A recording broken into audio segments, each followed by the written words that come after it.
Meet our next star attraction, the common, ordinary, everyday pencil. Marla Hollers of Lincoln, Nebraska wrote asking to see how a lead pencil is made, how they get the lead inside. Well, Marla, for your answer, we went to the Wallace Pencil Company in St. Louis, Missouri. You might say that the making of our pencil actually started 500 years ago, the time it took this tree to grow. The incense cedar from the Cascades and Sierras of the West. Enough wood right here to make an awful lot of pencils. The wood comes from the western mills in the form of thin slats. They're first stained and impregnated with oil to make them easy to cut in the machines and in your pencil sharpener. Each slat is the length of the pencil, but only half as thick. And let's find out why. Here the slats go into the grooving machine. Now, this is the first step in making what we'll call pencil sandwiches. The slats are the bread, and the leads will be the filling that goes in between. The machine cuts 8 tiny grooves the length of the slat. The grooves are to hold the strips of lead. The thickness of the leads and the width of the grooves must not vary more than 1/1000th of an inch. This machine will do a double job, and you'll see why speed is important. The slats move over pots of synthetic glue, and on their underside, a clever mechanism fills each tiny groove with glue. They move swiftly onto the wheel, which turns them over. The groove's now on the upper side. Before the glue has a chance to dry, the slats move under a hopper filled with strips of lead. Actually, they're not lead at all, but a mixture of graphite and clay. The strips have been expertly dropped into the 8 grooves.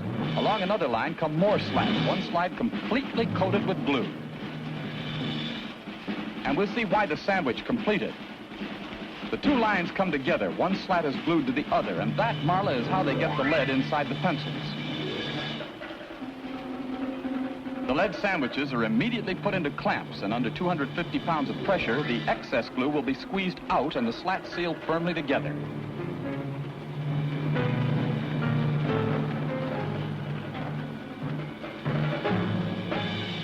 The excess glue is washed from the outside, and then they're dried under heat overnight. Into another hopper now as they're ready for the milling machine. Wide slats, each the thickness of the pencil, with 8 strips of lead inside. They move over a whirling cutter which shapes one side. There we see it half cut away as the hexagonal pencil begins to take shape. 8 leads for 8 pencils. The slats drop down, go back under the machine, and it carves out the other side. And out come the raw pencils, still without paint, tips, or erasers. These bundles go next to the painting machine, and once there, I think you're in for a surprise.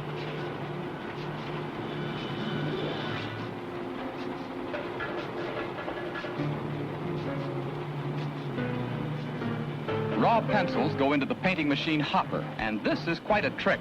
They're not dipped into the paint, as we might imagine. Automatically, they're pushed through the paint pots and out the other side, 2 at a time, dropping onto a belt that is curved so that only the tips of the wet pencils touch it. The slots are shaped exactly to the size of the pencil, so just the right amount of paint goes on. The belt circles back to the paint pots. A good pencil gets 6 or 7 coats, gives them a gloss, keeps them from chipping. The metal caps go on next, and watch this intricate machine. 4 operations, one quickly after the other. First, the device presses the pencil tip to just the right size to hold the metal caps, and on they go. Filmed in slow motion here, it happens much faster. With its brand new cap, the pencil moves on to get the eraser.